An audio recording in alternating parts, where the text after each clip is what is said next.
Welcome back, everyone. Oz here, and today I've got some r/mother-in-laws from hell. As per usual, I'll be reading the post, reading some comments, giving you my opinions, and I hope you do the same down in the comments below. And without further ado, let's jump right into it.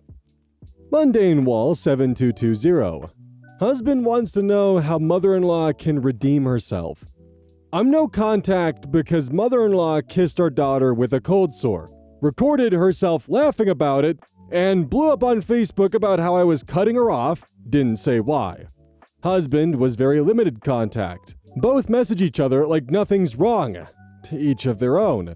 I've explicitly told him that I do not want contact or for my children to have contact. I've told him about 3 times on what she said specifically to make me want to completely cut ties. He seems to be shocked each time I say it. I'm getting induced on the 2nd. I have husband's family on Facebook. I post a lot of pregnancy memes. I also posted a photo of the 3D ultrasound saying that I can't wait to meet baby soon. Mother-in-law knows that I'm due early February. Husband gets a package in the mail. It's for his birthday. It's from mother-in-law. My husband gets a card and a gift card. Our little one and expected little one get these hideous and heavy Valentine's Day outfits and some other clothes. She also sends my husband old stuffed animals. Mother-in-law also gives me a necklace and jewelry box. I don't wear jewelry and have never worn jewelry around her. I suspect that she's trying to weasel her way over here after the baby is born. I say that it's a nice gesture, regardless. Husband proceeds to say that he feels bad for going no contact. I say that it's not really no contact and more limited contact. That he did it for a reason. He responds to say that he still feels bad. He not only responds to say sorry he hasn't responded to her, but also sends pictures of our little one to her. I walk out the door because I need to process my emotions. Come back. We talk upstairs. He says that it's still his mom. Starts making comparisons between father-in-law or my mom and mother-in-law. Like, if you have an issue with either, probably should bring that up in a separate conversation. I don't do using someone else to make someone not look as bad. He goes on to say that it's still his mom and that he still wants her to see our little one. That him sending photos is showing her what she's missing out on. He asks what he or she can say or do as a start because he doesn't want to choose between me and his mom because he'll pick me every time. I suggest therapy for her as a start, heavily contemplating adding that he also go to therapy. He says he will tell her tomorrow. I really don't want this person around me. The whole situation gave me really bad contractions and anxiety to the point where I wanted to throw up. Everyone I have talked to about it says that staying no contact is the best thing. Is there anything else I can say or do? Update. I ended up sending him this post so that he can see the responses and that we should start couples counseling. Of course, he was upset and outright said that he'll just cut his mom off and block her. I don't care what he does as long as myself or our little ones are not involved. He agreed to marriage counseling. I'm assuming that these are his next course of actions, but if he doesn't follow through and just saying what I want to hear like he did last time, then I'm worried about having to go a more legal route. I don't know if I'm just getting the wrong impression here, but him being like, fine, I'll just cut my mom off and block her, almost sounds like he's going for the extreme to try to get OP to be like, no, I'm not asking you to do that. I'm just saying we should be doing this. So that way he can essentially get her to walk back on things, but OP isn't going to budge and just be like, okay, if that's what you want to do, then go for it. Block her and cut off contact. I don't know. I've just had bad experiences where when you ask for one thing, someone then immediately jumps to the extreme as kind of like a trying to get you to do X, Y, or Z or to walk back on your previous position. I once had a conversation with someone that kind of went along the lines of, hey, just so you know that joke you made didn't quite come across as how you meant it, and it was a little insensitive. Fine, I'll just never make a joke ever again, huh? Is that what you want? For me to never show my personality ever again? It's like, Jesus fucking Christ, no. Just trying to let you know that you accidentally crossed a line you didn't mean to cross there, and I'm just telling you that. God damn. But onto the mother-in-law, honestly, if she was laughing about potentially giving an infant an STI, or herpes for that matter, and didn't know or care about the potential complications, and laughed about it, It's like when Eric Cartman finds out that in order for him to get off the naughty list before Christmas, not even solving the AIDS crisis or curing cancer would get him close. And that's kind of what this situation is here. Like, I don't know what kind of runway or what kind of path you would need to take for forgiveness, because that's a pretty egregious thing to do and laugh about. Because for those of you who may not know, herpes can cause serious damage to an infant. Like lifelong altering damage. From blindness to disfigurement to even death. And that's just surface level. I hope that when you sent your husband this thread that he saw some of the comments on the subreddit that talk about this exact thing. And how your mother-in-law put your child's life at risk and her response was to laugh about it and then proceeded to cry on Facebook about losing contact while not explaining why. She did this to herself. These are the consequences. Honestly though, even if herpes didn't have the kind of risks that it had attached to an infant, I still would be pretty pissed about my mother-in-law giving my child an STI. Just gonna be honest with you. That's that's not okay. Followed up with the cherry on top of her laughing about it? Yeah, that's not funny. I would personally make it crystal clear to your husband that you would sooner explore the legal avenues than put your children's lives at risk. Patsy whoops. Mother-in-law went through our septic tank, then told people her findings. This is so bizarre that I still can't believe it. My husband, 34 male, and I, 33 female, built a small vacation home next to my in-laws on some farmland. My mother-in-law is not good at boundaries, so having our own place when visiting seemed like a great idea. My mother-in-law does not have a key. The home and land it is on is legally ours, and we paid for it. My mother-in-law had a septic guy out to pump their tank and asked him to open up our tank as well to inspect it. He observed a few things that he advised against flushing and suggested we may be on particular medications, illegal substances, or vitamins based on the tank's content color. This guy also sounds like a total weirdo. We had no idea she did this. A few weeks later, some family friends were in town, and I was joking with the other new mom about crazy postpartum hormones. My mother-in-law interrupted, announcing to the group that she knew my hormones were all over the place based on the inspection of our tank. She then said what she had done, like some kind of gotcha. Mortified and angry, I went to the kitchen to do dishes. She followed me in and added that I should use a different toilet paper as it's not decomposing as well as it should. Also, never flush feminine products. Since I have not brought it up, my husband doesn't like visiting, which is awful since we pay for the property. This is one of the most valid times just to respond to someone to shut them down with a just good, hearty, what the fuck is wrong with you? Like, I honestly have nothing more to say beyond that. Like, congrats, I guess, on literally going through our shit and then accusing us of being on illegal drugs. Or vitamins. Which one's more likely? Just what the fuck? Maybe Creative 8524. Mother-in-law claiming my baby and erasing me. My baby girl is 8 months old, and my mother-in-law keeps telling everyone who listens that my baby looks like her daughter, 34 female. I'm also 34 female. It's so bad that she literally keeps a photo ready on her phone to show how much they look alike. What irks me is that there is no acknowledgement of me as the mother. I work a demanding career, breastfeed, pump, earn more than her son, manage 85% of household and baby-related logistics and planning. Never once have I got a, how are you holding up? How is breastfeeding going? Nothing! Sometimes she just doesn't even greet me and grabs my baby. It's all showboating. Sister-in-law has joined the BS bandwagon and now calls my baby her twin. Mind you, she also never visits or asks how I am, just takes pics with my child when we visit her mother. Mother-in-law even went as far as to say, she looks like she could be your baby, to sister-in-law. What emotionally mature adult says that in front of a sleep-deprived, pumping, breastfeeding new mother? Am I being too sensitive, or are they just completely trying to erase my contribution? So before we get to the updates, like, what's the point, the joke here? Oh yeah, my daughter fucked her brother, that's why they look so much alike. Haha, isn't that so funny? Edit, more info about husband. My husband pretty much does nothing. He'll chime in now and then, but he never actually calls them out.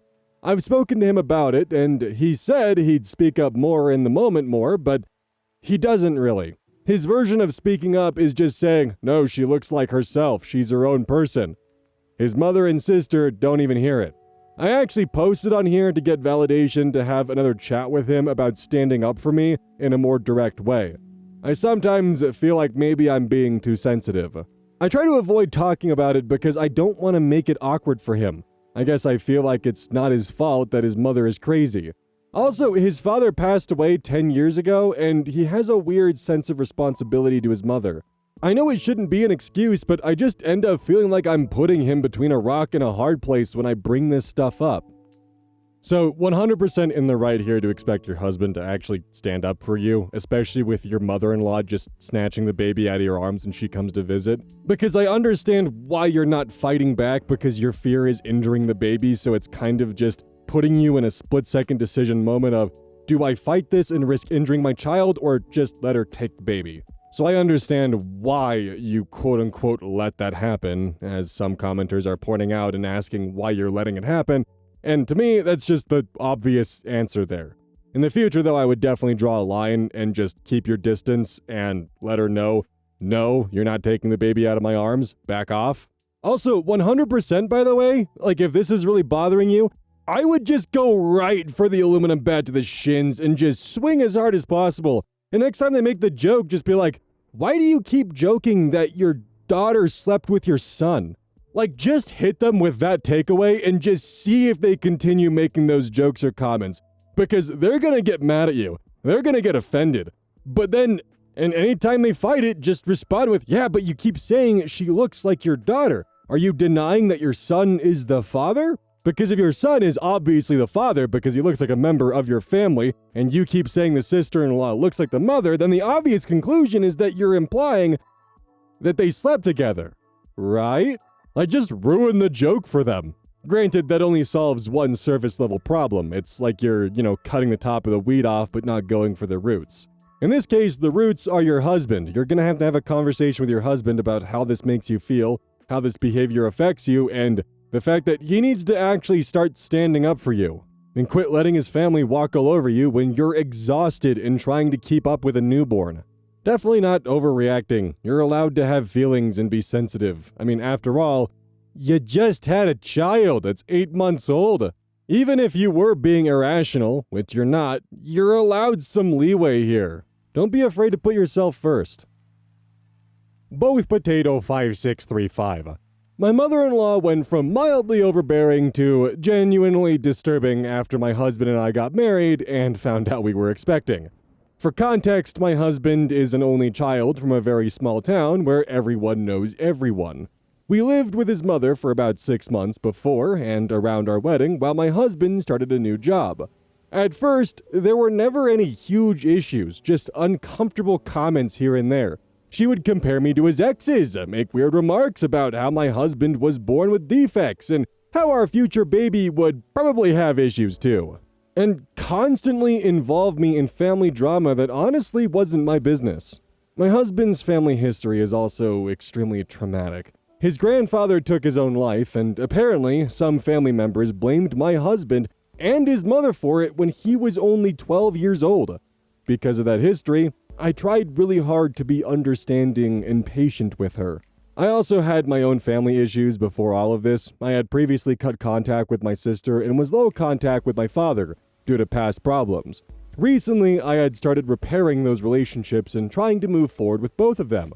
My mother-in-law seemed to have a huge issue with that. While we were living with her, she made horrible comments about my sister that honestly made me furious. She would say things like my sister wasn't welcome in town, and that if she ever saw her, she would hit her. I never understood why she was so invested in my family relationships in the first place. Things started getting worse about a month before our wedding. My husband signed a contract for his current job and didn't tell his mother straight away. I accidentally mentioned it in conversation, and she became extremely cold afterwards. She blamed me for him signing the contract without telling her first, as if I had somehow convinced him to hide it from her. It feels less like she saw him as an adult making his own decisions, and more like she saw me as someone taking control away from her. Around the same time I had left my in-person job to work remotely, I started noticing she would listen in on private phone calls with my mother, and even business meetings while I was working. I only noticed when she would say things in snarky comments that I had told my mother in a phone call. I also signed an NDA for the company I work for, and I was scared that she would repeat what she heard to someone and cost my job. The morning of our wedding, she messaged me saying she wasn't attending. Then she showed up anyway. At the time, I brushed it off because I didn't want drama on our wedding day. The day after the wedding, my husband and I moved onto a farm provided by his employers. That's when everything escalated. I started going into town, and random people would come up to me, telling me the things she had been saying behind my back. Apparently, she had been telling people she wished she had broke us up and stopped the wedding from happening. Then, a week after the wedding, we found out I was pregnant. Since finding out about the pregnancy, her behavior has become genuinely cruel. She's told people she hopes I miscarry. She constantly inserts herself into our relationship, gives opinions nobody asked for, and says hurtful things about me to other people in town. The important part is that I never retaliated. I never spoke badly about her publicly. I just quietly went no contact because I couldn't mentally handle it anymore. I've always dreamed of having a close relationship with my in-laws, so this whole situation honestly hurts more than I can explain. I never wanted conflict with his family, and I tried really hard to make things work. My mental health had already taken a turn for the worse earlier this year because of other things happening in life, but since everything with her escalated, it has become significantly worse. Living in a small town where people constantly repeat things she says about me has been emotionally exhausting. The more distance my husband started creating from her, the more manipulative she became toward him as well. She constantly reminds him of everything he put her through growing up and brings up his birth defects whenever they argue. She also uses money against him because she helped him financially when he needed it in the past. During one of their arguments, my husband told her he was no longer going to do absolutely everything for her the way he used to. Somehow, that also became my fault. She accused me of getting involved in their relationship and changing him, even though all I ever did was encourage him to make his own choices and set healthy boundaries. For a long time, my husband and I argued constantly about her because he didn't fully see how bad things had become. I never told him to cut contact with his mother. I only removed myself from the situation. Recently, I left for a week because I needed space from the stress, him, and the town in general. Around that same time, my husband mentioned to his mother that we had been discussing moving away from the town.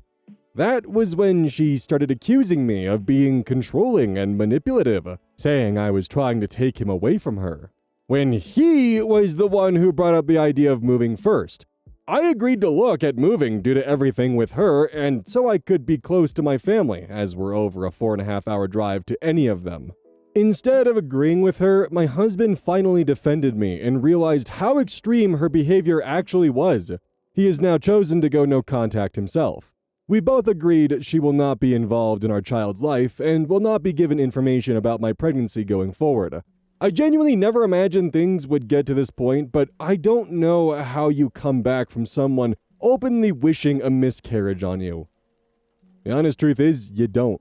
Now, this is definitely tinfoil hat theory here. The more that I hear about the mother-in-law, the more that I do wonder how much of the grandfather's passing was actually solely blamed on the mother-in-law, but the way that she reiterated it was, oh, they blame us, they blame my son and I, essentially shifting the blame so that way it seems that it would be ridiculous to ever blame a 12-year-old and not narrowing in on the fact that they probably weren't blaming the 12-year-old, they were probably blaming the mother-in-law. But she's hiding behind the falsified ridiculousness of blaming a 12-year-old for the grandfather's passing. But again, that's a tinfoil hat theory. It's more of just me looking at what limited evidence we have and inadvertently drawing conclusions from it. Because the thing is she's already pushed away her entire rest of her family. It's just her and her son. So she's kind of going through an extinction burst right now of doing everything she possibly can to maintain the only remaining family she has. But she's making the same mistakes that pushed everyone else away. But this time, she's doubling and tripling down on it, hoping that her control can last. I mean, it worked on the 12-year-old, so obviously the same behavior will continue to work on the now adult son of yours, right? She's lashing out because it's a lack of control, and she's targeting OP and blaming her for all these ridiculous things and for her son's own decisions that push her away from her. Because, well, I get the impression from what OP said here that she can't fathom the idea of her control slipping through her fingertips over her adult son. So it has to be the meddling of someone else, obviously. Her manipulation tactics are being out-manipulated. That's surely what it is. Even though it took him a while, I'm happy the husband is not only finally seeing it, but taking a stand to it and choosing you over his darling mother. Unfortunately, with these mother-in-law stories, usually it's a 50-50 depending on how bad the enmeshment is. Ugh. The thing is, though, even if she does seem to recover and kind of put herself together, I don't blame you if you never choose to forgive her for the comments that she made towards you, especially your pregnancy. Those are honestly unforgivable.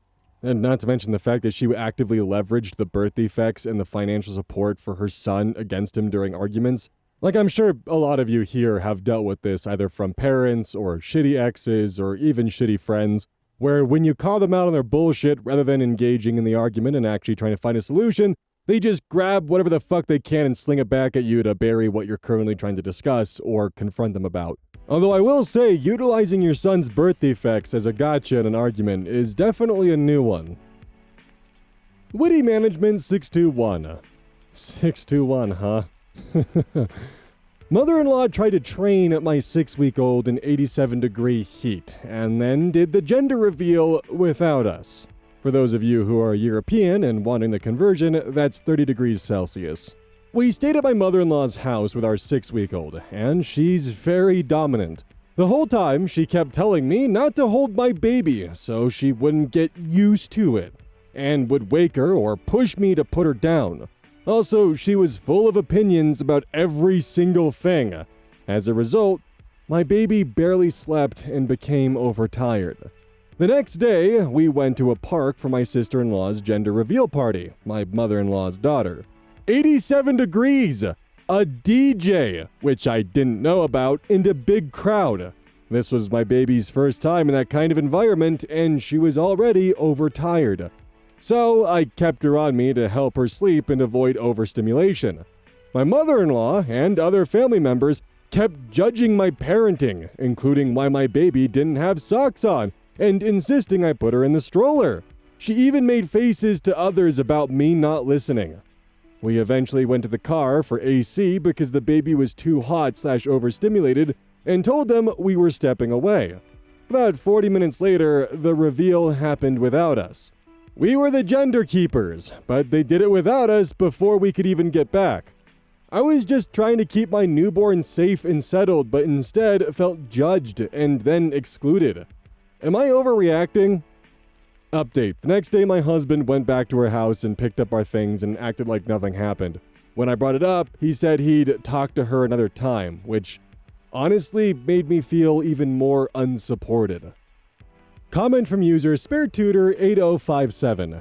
No, you're not overreacting. Grandma sounds like she needs to be reminded of a role readjustment, that she's a supporting figure, not the decision maker, and she can keep any passive-aggressive or negative opinions and reactions to you, making choices about your child, to herself. Her eye rolls and triangulation of others is just about her own validation, that she's right, and she's central and ranks above you. This is all about her and not about what's best for you or your child. Mother-in-law inserting her opinions about your child, we are doing it this way, no explaining or jade. Then removing you and baby from her overbearing presence or ask her to remove herself, naps, feeding, etc. As for the baby shower reveal, your feelings are warranted, but you can't control other people, nor should give them the satisfaction knowing they have the tools available to hurt you. Focus on what you can control, your reactions, consequences of, and boundaries. Also, I get the impression that your husband is more interested in kicking the can down the road than actually confronting his mother-in-law and his family.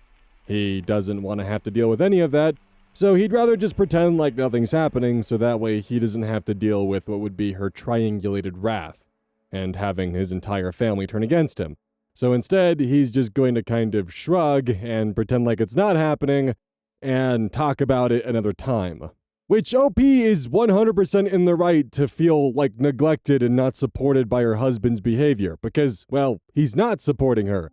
He's just outright, and by his own admission, dealing with it another time and kicking the can down the road and potentially hoping that once the child's no longer an infant, that he'll no longer have to worry about or deal with this kind of behavior. But the thing is, it's going to continue every step of the way. I've also noticed that with some generations there's a survivorship bias where, well, I raised them just fine, so therefore my methods are perfect and flawless, and I'm the arbiter of information when it comes to how to raise a newborn. Then they'll proceed to put the baby face down in the crib. No idea why that happens. I mean, advice is one thing, or recommendations, or tips and tricks, or ways to approach things that might help the baby's general health or calm them down. But turning that advice into a controlling must, unless of course the parent is actively putting their child in danger, is just unnecessary and frustrating and ridiculous. Also, I did some Googling out of curiosity because it was my understanding that babies can't sweat because they haven't developed their bodies fully yet. So I thought 87 degrees would be way too hot, and yeah, 90 degrees is considered too hot for an infant to be outside in. 80 degrees and up is oftentimes seen as limited exposure is fine, but definitely not prolonged exposure. So it was definitely not unreasonable for OP to go to the car for some AC for their child. I'm kind of curious how many of you in the audience have dealt with that from your parents or from your grandparents of kind of the overbearing, well, it worked for me, so you have to do this. It's almost like they're more interested in seeking validation of their parenting methods and styles than they are actually in the baby's health. I don't know. Session then, 8320. Mother-in-law is so calculated and undermined me about haircut decision. My mother-in-law has always been known as the family hairdresser and has cut everyone's hair for years, even though she works in a different profession now. Ever since my little one was around 6 months old, she would constantly talk directly to my baby about their hair. Things like what needed doing to it, as if I wasn't even in the room. It always felt undermining because my husband and I had already decided we wanted to grow little one's hair out.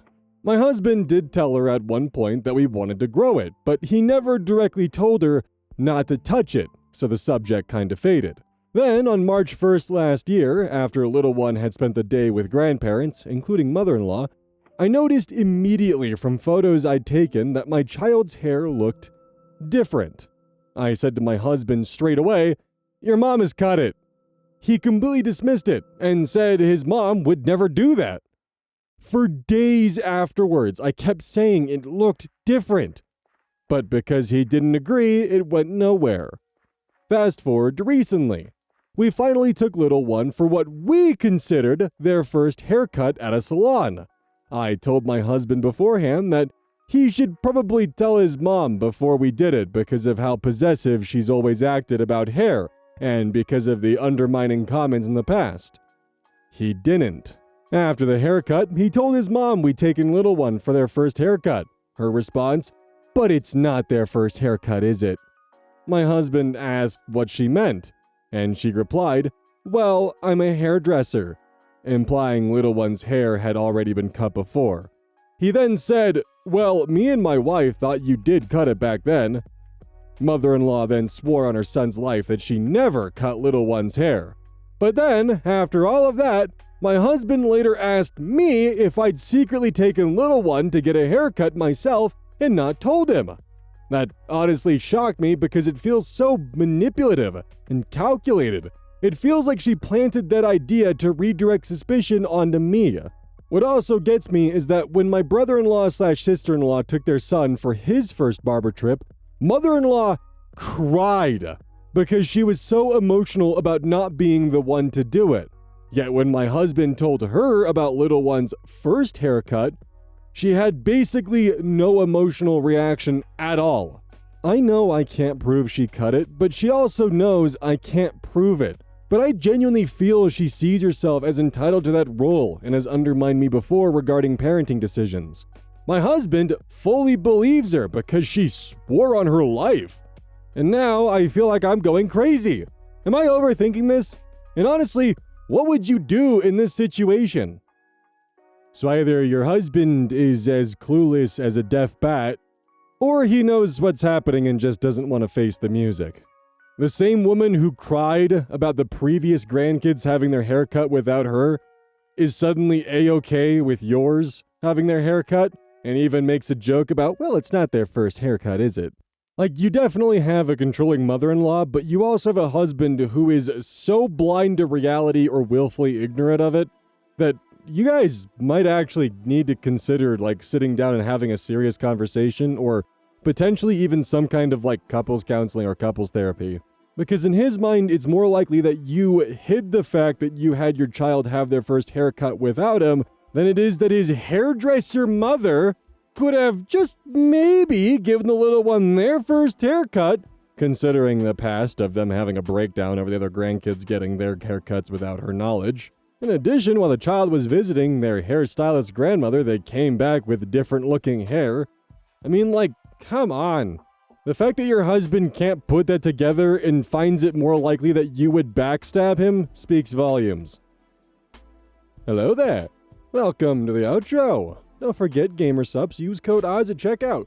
Today I'm drinking the flavor Proud and Plowed. It's actually really good. Been sipping on that one while recording.